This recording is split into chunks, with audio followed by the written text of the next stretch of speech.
What's up guys, bumabalik si Kabuhat sa realidad ng buhay dito sa ibang bansa. Balik na naman tayo sa trabaho. So pakita ko sa inyo yung simpleng buhay ng isang OFW dito pagka DO.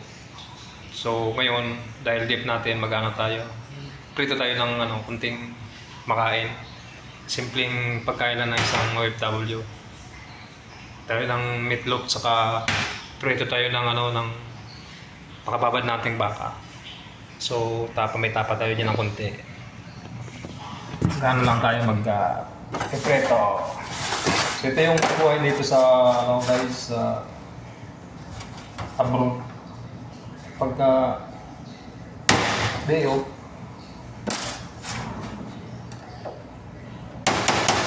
sariling sikap luto. So dahil nasira yung natin, lata, manumanuhin na natin pagbukas nito.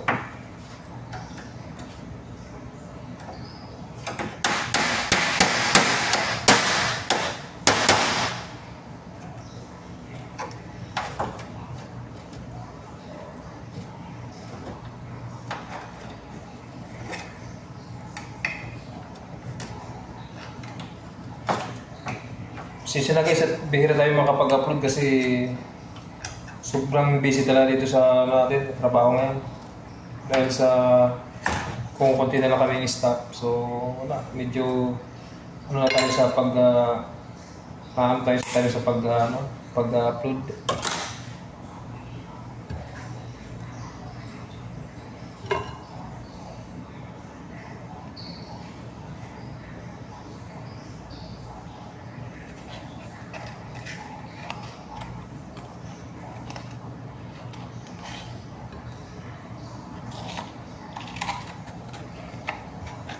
Hindi tayo nakakapag-vlog guys.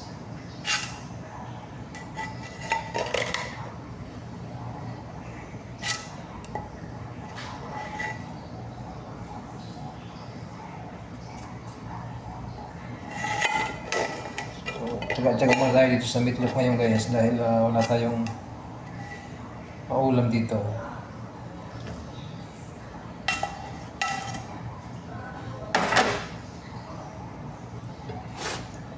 Pangit yung bukas natin ng lata. Sira kasi yung Pero salamat at solve na tayo nito ngayon, yung day off.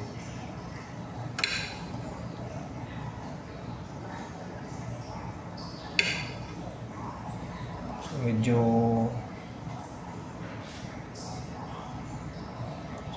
durog. So okay na yan. So ito yung guys yung ating ipiprito, tsaka meron tayo dito makababad na beef, yan, tapa.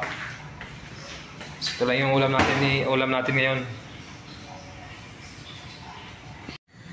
So yan guys, mag-umpisa na tayo mag-preto. Nahin natin itong makababad natin beef.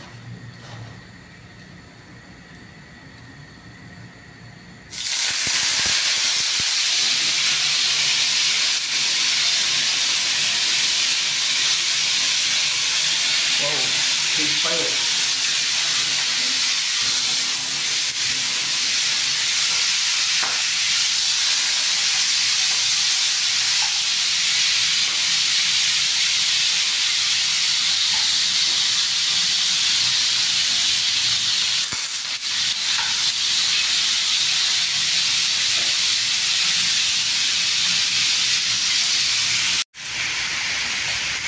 Kaya para mabilis guys, siparin na natin prituhin.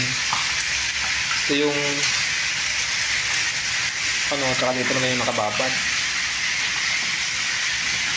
Para mabilis tayo makain guys. Gutom na yung gutom na sa Kabuhat.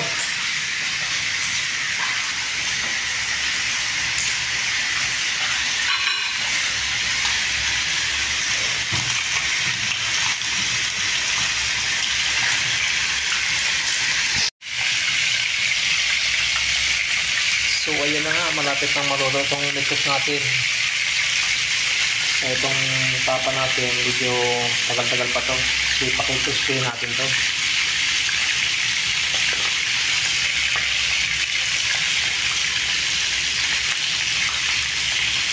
Mabilis ang luto to guys kasi gutom na.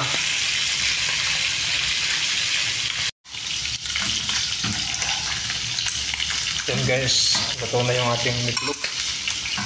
Meatloaf na durog. Pero pili na. Nadurog lang naman ito sa pagbukas kasi nasira nga yung ano natin. Yung opener niya.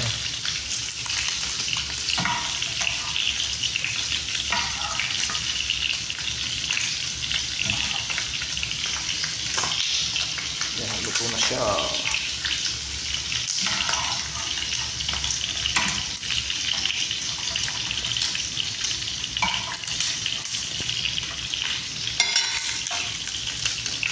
Kung tapa natin malapit rin maluto, take-spin lang natin ng kunti para sarap.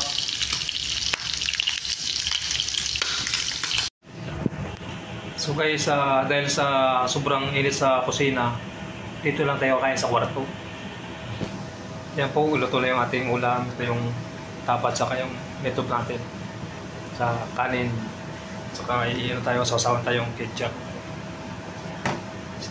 Sobrang init talaga dito guys sa lugar namin sa Jeddah. Sobrang init talaga. Napaka-init. Kaya dito lang tayo sa kwarto kain. Okay guys, thank you for watching and don't forget to subscribe to my channel. Bye bye.